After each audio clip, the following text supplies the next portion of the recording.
We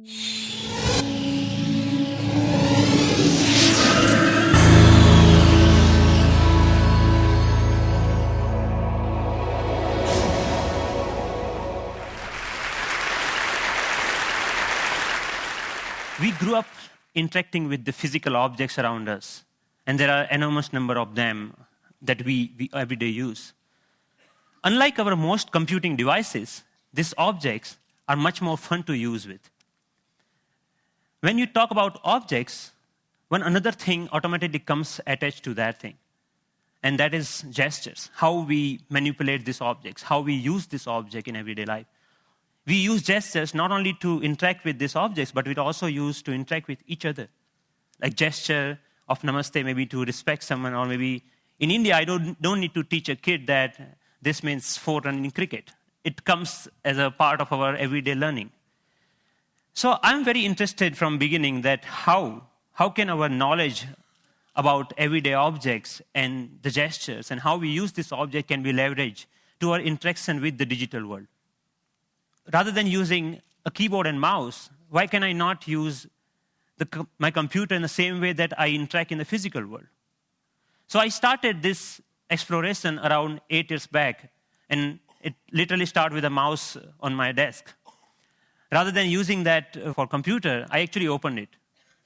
And most of you might be aware that in those days, the mouse used to come with a ball inside, and there are 2 rollers that actually guides the computer that where the ball is moving and accordingly where the mouse is moving. So I was interested in these 2 rollers. And I actually wanted more, so I borrowed another mouse from a friend, never returned him, and I have now 4 rollers. What interestingly I did with these rollers is basically I took them off from these mouses and then put in a one line. It had some strings and pulleys and some spring. And what I got is basically a gesture interface device that actually acts as a motion sensing device made out of $2. So here, whatever movement I do in my physical world is actually replicated inside the digital world just using this small device that I made around 8 years back in 2000. Because I was interested in integrating these 2 worlds, I thought of sticky notes. I thought, why can I not connect the normal interface of physical sticky note to our digital world? A message written on a sticky note with my mom on a paper can come to an SMS, or maybe a meeting reminder automatically syncs with my digital calendar. And a to-do list automatically syncs with you. But you can also search in the digital world, or maybe you can write a query saying, what is Dr. Smith's address? And this small system actually prints out. So it actually acts as a paper input-output system, just made out of paper. In one another exploration, I thought of making a pen that can draw in 3 dimensions. So I implemented this pen that can help designers and architects not only think in 3 dimensions, but they can actually draw so that it's more intuitive to use that way. Then I thought, why not making a Google map, but physical world? Rather than typing a keyword to find something, I put my objects on top of that. If I put a boarding pass, it will show me where is your flight gate. A coffee cup will show you where you can find more coffee, or where you can trace that cup. So this was some of the earlier explorations I did, because the goal was to connect these 2 worlds seamlessly. Among all these experiments, there was one thing very common. I was trying to bring a part of the physical world to the digital world. I was taking some part of the objects or anything intuitiveness of the real life and bringing them to digital world. Because the goal was to make our computing interfaces more intuitive. But then I realized that we humans actually are not interested in computing. What we are interested is in information. We want to know about things. We want to know about dynamic things going around. So I thought about last year, in the beginning of the last year, I started thinking that why can I not take this approach in reverse way? Maybe how about I take my digital world and paint the physical world with that digital information? Because pixels are actually right now confined in these rectangular devices that fits in our pocket. Why can I not remove this confine and take that to my everyday objects, everyday life, so that I don't need to learn the new language for interacting with those pixels?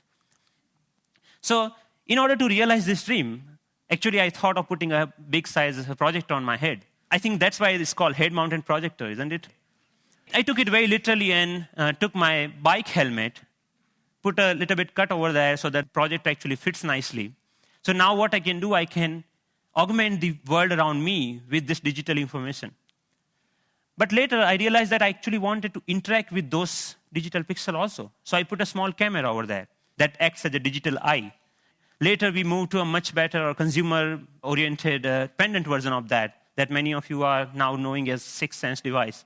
But the most interesting thing about this particular technology is that you can carry your digital world with you wherever you go with you. You can start using any surface, any wall around you as an interface. The camera is actually tracking all your gestures. Whatever you are doing with your hands, it's understanding that gesture. And actually, if you see, there are some color markers that in the beginning version we were using over there. You can start painting on any wall, that you stop by a wall and start painting on that wall. But we are not only tracking here one finger. We are giving you the freedom of using both of hands. So you actually can use both of your hands to zoom into or zoom out a map just by pinching operation over here. The camera is actually doing getting all the images, it's doing the age recognition and also the color recognitions, and so many small algorithms are going inside. So technically it's a little bit so complex, but it gives you an output which is more intuitive to use in some sense. But I'm more excited that you can actually take it outside. Rather than getting your camera out of your pocket, you can just do the gesture of taking a photo, and it takes photo for you. Right? Thank you. And later, I can find a wall, anywhere a wall, and start browsing these photos. Or maybe, okay, I want to modify this photo a little bit and send it as an email to a friend. So we are looking for an era where computing will actually merge with the physical world. And of course, if you don't have any surface, you can start using your palm for simple operation. I'm dialing a phone number just using my hand. Yep. The camera is actually not only understanding your hand movements, but interestingly, is also able to understand what objects you are holding in your hand. What we are doing here is actually, for example, in this case, the book cover is matched with so many thousands or maybe millions of books online, and checking out which book it is. Once it has that information, it finds out more reviews about that, or maybe New York Times had a sound overview on that, so you can actually hear on a physical book as a review of a sound. Gave a famous talk at Harvard University. This was Obama's last visit last week to MIT. And in particular, I want to thank two outstanding MIT So professors. I was seeing the live of his talk outside in just a newspaper. Your newspaper will show you live of your weather information rather than having updated you have to check your computer in order to do that, right?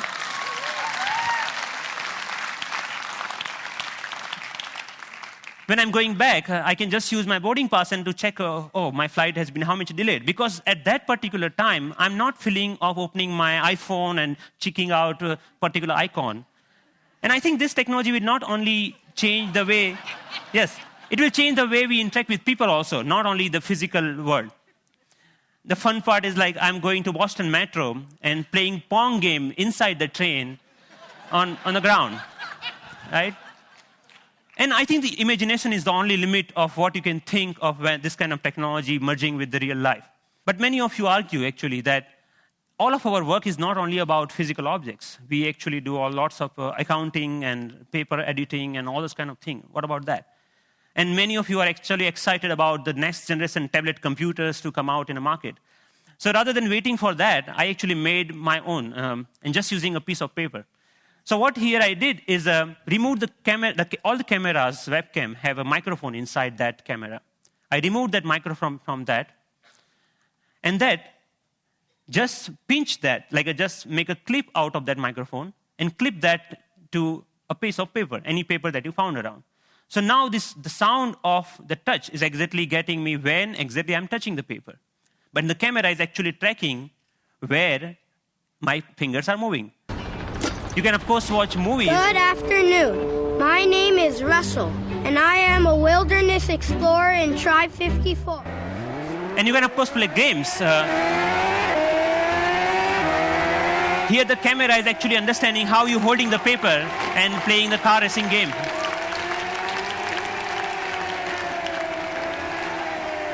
Many of you already must have thought, okay, you can browse. Yeah, of course you can browse to any website. So you can do all sort of computing on a piece of paper wherever you need it. So, but more interestingly, I'm interested that how we can take that in a more dynamic way. When I come back to my desk, I can just pinch that information back to my desktop so that I can use my full-size computer.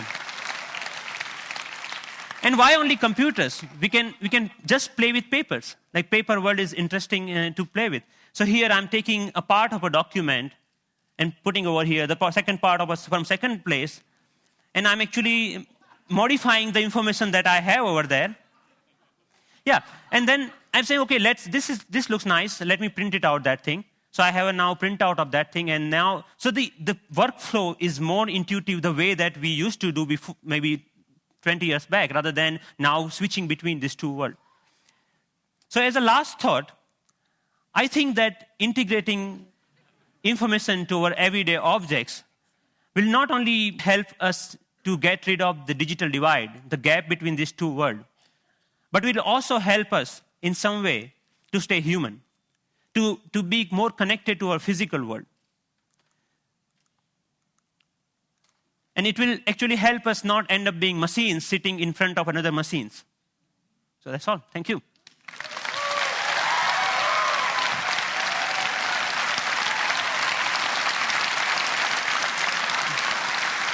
Thank you. Thank you.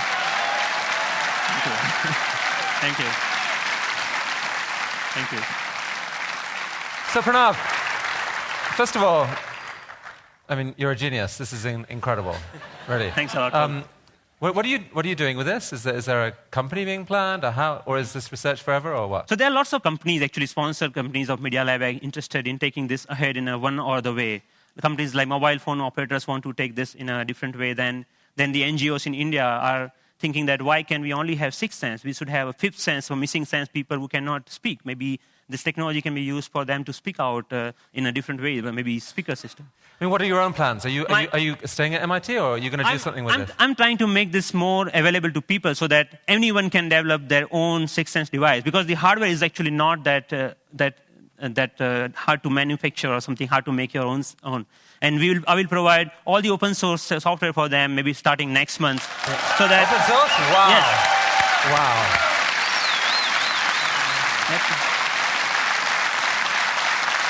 Are you going to come back to India with some of this at some point? Yes, of course.